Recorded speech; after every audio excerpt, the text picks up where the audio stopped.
Hello, this is the webmaster of Lake Heritage Property Owners Association, and this is the third video, and I want to get into what do you do with the data that's exported. You could do this routinely, or you could do it just once. It really is up to you. I would probably do it at least once a week. I'd take a look at the survey, see how things were working, and if I thought that I could kind of shake the coconuts out of the tree with a reminder, using SurveyMonkey, I can send a reminder to all of the recipients who have not responded. So I can do that. That is a really tremendous tool. In other words, give them a little poke. Tell them, hey, why don't you do something? Why don't you vote? And hopefully that would, make them act. Let's take a look at what we're going to discuss in video 3. Well, how do you open up a zip file? How to copy the original worksheet onto a new, actually this should be worksheet. A worksheet is a little bit like a page is in a book. In other words, a book is a book is a book, but every book has pages in it. So a worksheet is an element, very much like a page, of the spreadsheet. A lot of people use them interchangeably. I do too. But a worksheet is a piece or a part of a spreadsheet.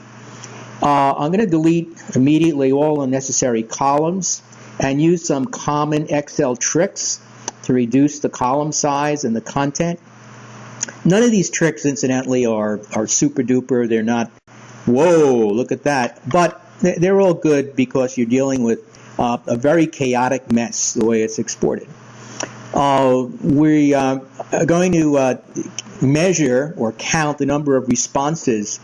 And we have to count the number of responses in two directions. We have to count them horizontally to find out if people voted more than 3 times, and that would invalidate their vote. And we have to do this also vertically, and that's going to tell us, well, how many votes did each candidate get? Okay, so there's a little function called count_a, and if you look at count_a, this would be a typical formula, equals count_a, begin parentheses, K1, colon, P1, end parentheses. And the K refers to the column, and the 1 refers to the row. So you'll see it when I actually open up the spreadsheet, and I get things a little trimmed up.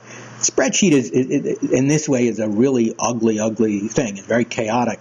So it'll be like some kind of horrible vegetable that you really have to work with that vegetable to get that part of the vegetable which is edible. Okay, so I'm going to have to do that. And then I'm going to have to tally things vertically, and notice the difference between this is K and this is P, and this is K and this is K. One, you're going to see changes in the letters, and one, you're going to see changes in the numbers. So the K would be let's say the column number, and the 1 is the row.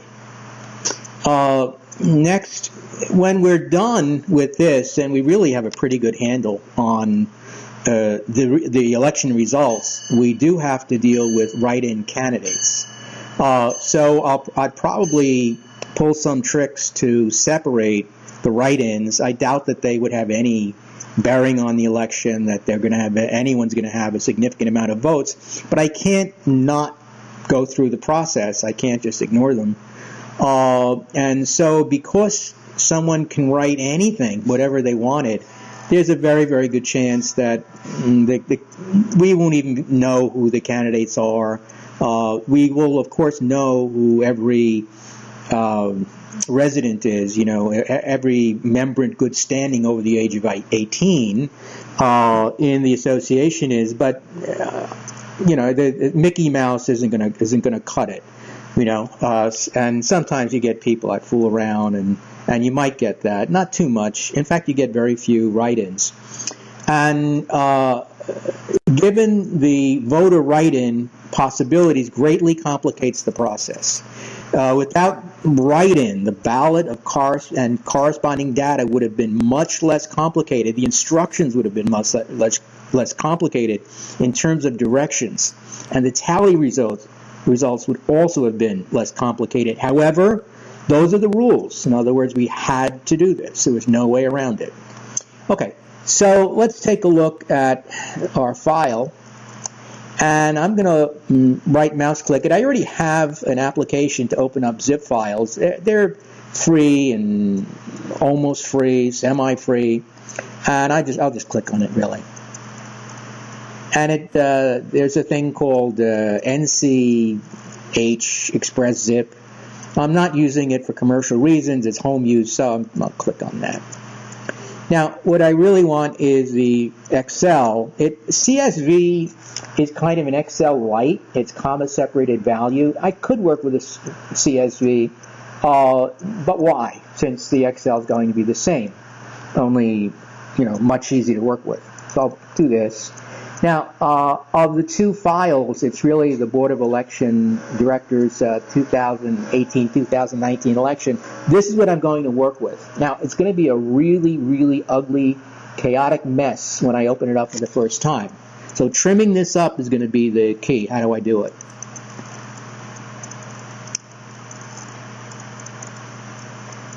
Okay, and I told you it would be a chaotic mess. Well, right away I can see a few things. For example, there's really nothing. A through I, nothing. So I'm just going to literally highlight the columns, and I'll just delete that. They don't really do me any good. It's still a bit of a mess. One thing that'll clean it up a bit, and this is a trick.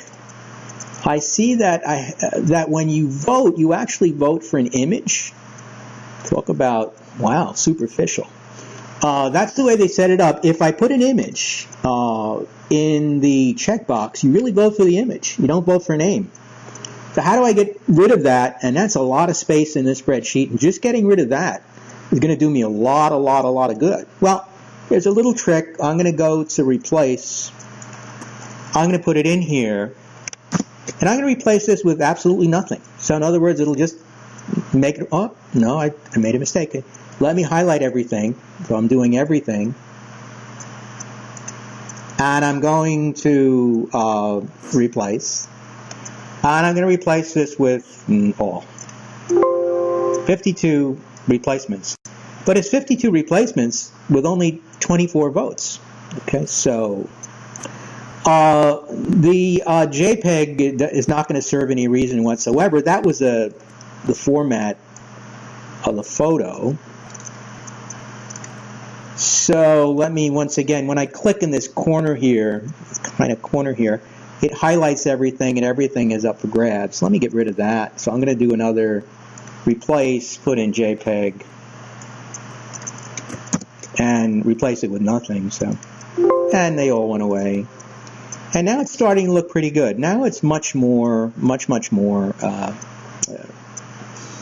possible. Here's another thing that really doesn't serve anyone any good. It's a long sentence. Let me just open this up a wee bit. I'm trying to get the whole thing. And this isn't going to serve any purpose. It's certainly not a vote. I'm going to copy that. Copy the whole thing. I'm going to go up here. And I'm going to get rid of that. And it'll really start looking decent. Oh, didn't like that. Didn't like that. I wonder why. I'll paste it.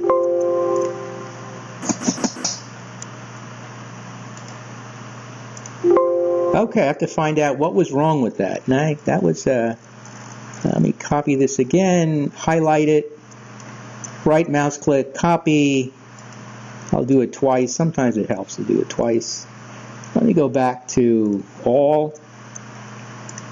Let's get this replace. Let's see if I can paste it in here. Didn't like that. Well, let me take a look at the column and see if there's anything else but that. It doesn't seem that there is, so there's no particular reason for me to keep the column. So I'll get rid of the column.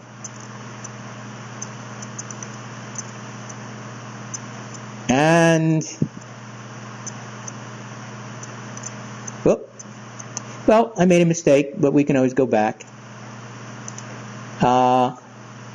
Just the column, not the whole spreadsheet. So I just highlight the column, and this should work now. Let me delete this, delete, and it worked fine. Okay, so by deleting the column, it did its thing. Now, the first two rows, okay, the 1 and 2 were really nothing more than headers. So 1 and 2 just gave me really the title, which was returned when I exported it, and this row, row 2, gave me the possibilities. So what I'm going to do is I'm going to highlight the 2 rows. I'm going to right mouse click and delete. And now you can see that things are really shaping up. Now things are getting pretty easy. Now we can see what's happening. I can throw in a line. I can throw in headers. I'll just put a insert. I could call this brown. I'll use capital letters so it stands out. Another brown. It's a different spelling. I'll call Kwood. I'll call Heller.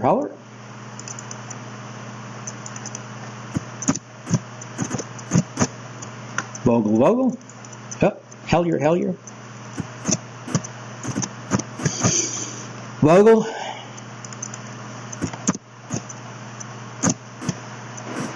Write in 1, 2, and 3.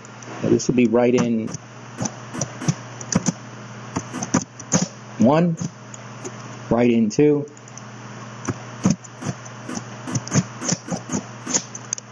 a lot of work write-ins for next to nothing.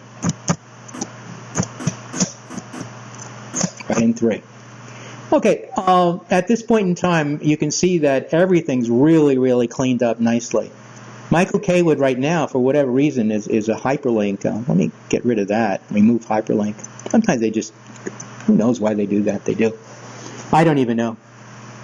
Okay, now what we're going to do is we're going to put in a little formula right here. And what we're going to do is we're going to do a horizontal count.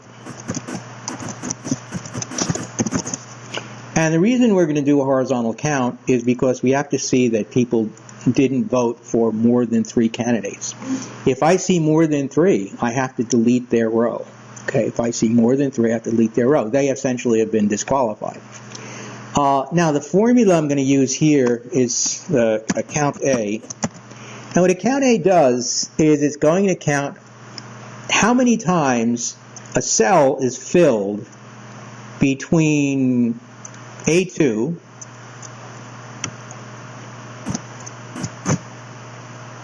let me put a capital A there, colon, and a K2 rather. Now, we can see that the answer should be 3, and if it's anything other than 3, there's some mistake somewhere, and I've made a mistake, but it's probably 3. There it is, 3. Now, Excel is a really smart sheet, and if I grab the lower right, you can see this kind of square there, I can pull it down, and Excel knows I want the same score for all of them, and it'll do that. And I can pull it down till the end. It didn't matter if there's 230, 460. I mean, how long does it take to pull that? So I can see that everyone is okay. That is, everyone is under 3. Okay, everyone's under 3. Now, that's okay. Of course, this is going to be a pain in the neck. These guys, and what I'll do is let me put it in, do a little formatting just so it shows up. Let's do a fill. We'll make that a little kind of yellowish. So And since everything is, it'll be easier if we add some lines here. So let's put some borders in, outline, inside. And of course it makes it, a little bit more visible. Now the nitty-gritty, okay, the nitty-gritty is going to be from here to here. This is where my slate, okay, no, I'm only up to F. This is where my slate of names from Braun to Vogel has been. So what I'm going to do is I'm going to make that a different color. This makes it easier for you to see. Let's make it, can't be yellow, obviously. We'll make it a light blue. It doesn't matter. Okay. So this is the major number of votes, and this is probably not going to count for much of anything. I exaggerated. I put, for example, to experiment, I even put three times. I put, 3 write-ins, and that was basically to test the form. Okay, now what I have to do is I have to count how many times Braun got a vote, how many times Brown got a vote, Kaywood, Heller, Hellyer, and Vogel. So I'm going to do a very, very similar count A. So this is going to equal count A. I put a T there, count A. Begin parentheses. And I see I'm going to start with A2. That would be the first place that he could get a vote, was right here, A2. And I see that he could have gone to A24. So I have to do this, A2, that's our first, up to, this is a range. So it's the range is cells A2 to A24, end parentheses. And I should get, well, it looks to me I got 7 or 8 votes, something like that, just visually. And he got 7 votes. Now, once again, this is a very, very, very smart program, very smart. And I can just drag it across. And in fact, I have everyone's vote. So I know that Brown with the AU has 7, Brown with the OW has 9, Kaywood has 5, Heller has 10, Hellyer has 7, and Vogel has 8. And again, this is for no particular reason. Now what am I going to do with these votes? Well, if I recognize any candidate, if I recognize a candidate, I'm going to have to do this by eye because somebody could write in anything. I have to make sure that the person didn't write in someone that was on the slate, because the person then would get 2 votes, and they can only get 1 per voter. So that would disqualify the vote because they would have voted for the same person twice. Although, in all honesty, I could just eliminate, I think it'd be fair to eliminate one of them if it's the same, identifiable. And I personally wouldn't disqualify it. Maybe not my call, but I guess I wouldn't disqualify it. So in other words, if this person had not voted for John Wayne, if they had voted for Kaywood, Kaywood would have, in fact, gotten 2 votes. He would have gotten 2 votes. But I would just eliminate one of them. In other words, each candidate can only get 1. It's very, very minuscule amount of votes. Now, another thing, what I wanted to do is take this, and I'm going to copy it, and I'm going to make kind of a huge row here. Paste it here. Going to let me do that? Doesn't want me to do that. Okay, I'm going to take this, copy. It doesn't want to let me copy. I'll take it all. Doesn't want me to copy.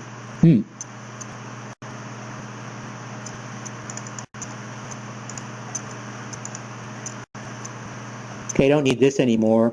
I'm done with this because, well, let me do a save. It might just be, just mind it, maybe you wanted to save. I can delete this. I don't need it anymore. It was just for verification reasons. Let's see if it'll let me do this now.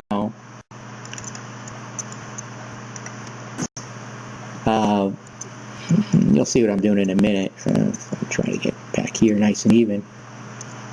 And let's copy this. And now it's letting me copy, so it should let me paste. And it's really not a special paste at all. It's just a regular old paste, which is this guy. I'll take K. Okay, and up to here. I'll copy this. I'll paste it. And what I'm doing is I'm trying to put all my write-ins in one row. And I'm going to paste. This means regular old paste, so I'm going to do that. Now, I can eliminate this now. I really don't need this anymore. Everything's in row 1. And now instead of write-in 1, I can just call it write-ins. One thing I'll do with the write-ins is I will sort them according to alphabetization, meaning that would be first name. So I go up here to data. This is sort. It does have a header. Write-ins was my header. And it's only one row, so it'll sort. Okay. So that means I had, and I can write numbers here, 1, just kind of count how many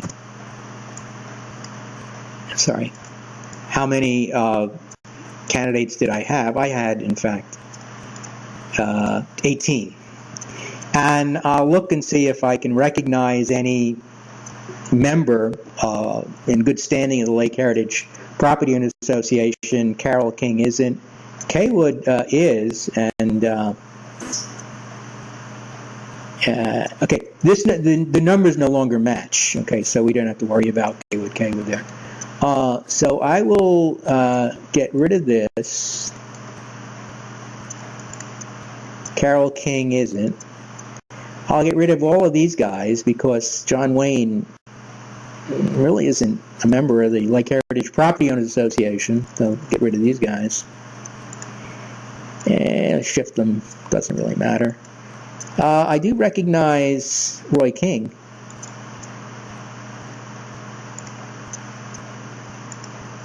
Now, the fact that Roy King got 1 vote can be recorded somewhere, but it really doesn't have any influence over the election whatsoever. Now, the fact that somebody did vote for Kaywood, incidentally, is no longer on the same row. I would actually have to add to Kaywood's column, okay, because Kaywood has an extra vote. So I would have to do something like change 5, and I'll just copy this row.